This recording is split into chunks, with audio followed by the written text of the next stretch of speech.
ایک اور ڈیٹا جو آپ کو میں بتاؤں, جو امیگریشن کا میں ڈیٹا دیکھ رہا تھا, جس سے پتہ چلتا ہے کہ جو لوگ مقدس زمین سمجھ کے دنیا بھر سے آ کے یہاں رہنا چاہتے تھے کہ بھائی ہم اسرائیل جائیں گے کیونکہ ہم یہودی ہیں, اسرائیل میں مقدس زمین پہ ہم رہنا چاہیں گے, تو ان کی وہ اب زیرو ہو چکی ہے, وہ ان کی تعداد زیرو واپس لے لی ہے, پیروی نہیں کر رہے. بالکل ایسا ہی ہے. اس کے علاوہ جو پورٹس ہیں, جو جہاز ہیں, وہاں پہ اللیگلی لوگ بھر رہے ہیں جہازوں کے اندر, کسی طرح ہمیں جارڈن لے جاؤ, کسی طرح گریس لے جاؤ, سائپرس لے جاؤ. چھوٹی چھوٹی بوٹس ہیں, کئی لوگ کہہ رہے ہیں کہ بس بھائی ہمیں ان بوٹس میں سوار کر کے کسی طرح یہاں سے نکال کے لے جاؤ. ایسا ہی ہے. اور ان کے جو امیر طبقہ ہے, جو ہائی ٹیک, جو زیادہ ارننگ کمانے والے تھے, جو ہائی ٹیک پرسنالٹیز تھیں, جو لوگ تھے ان کے پروفیشنلز, وہ سارے ملک چھوڑ کے پہلے ہی جا چکے ہیں. اور انہوں نے بہت ہی عقل مندی یہ کی کہ وہ اکثر لوگ ایئرپورٹ سے گئے ہی نہیں, وہ اپنی پرائیویٹ یاٹ کرا کے سمندر کے راستے نکل گئے, اور سب سے پہلے وہ سائپرس پہنچ گئے, جو 300 کلومیٹر کا فاصلہ تقریباً بنتا ہے اس کا.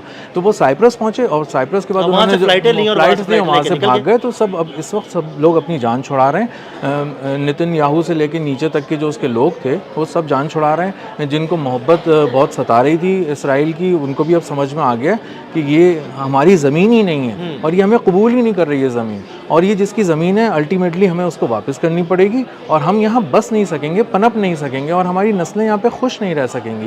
اور اس کا مظاہرہ انہوں نے دیکھ لیا, جتنے دعوے تھے وہ اب سب ہوا ہو چکے ہیں اسرائیل میں, اور ان کو اپنی موت اب بالکل سامنے اور یقینی نظر آ رہی ہے. بہت شکریہ اظہر بھائی. اظہر بھائی نے بڑی تفصیل کے ساتھ اس سارے معاملے پر روشنی ڈالی کہ کس طرح بنکر سے تعفن اٹھ رہا ہے اور اسرائیلی وہاں سے بھاگنے پر مجبور ہیں. عدیل احمد اور اظہر علی خان کو اجازت دیجیے گا. اللہ حافظ.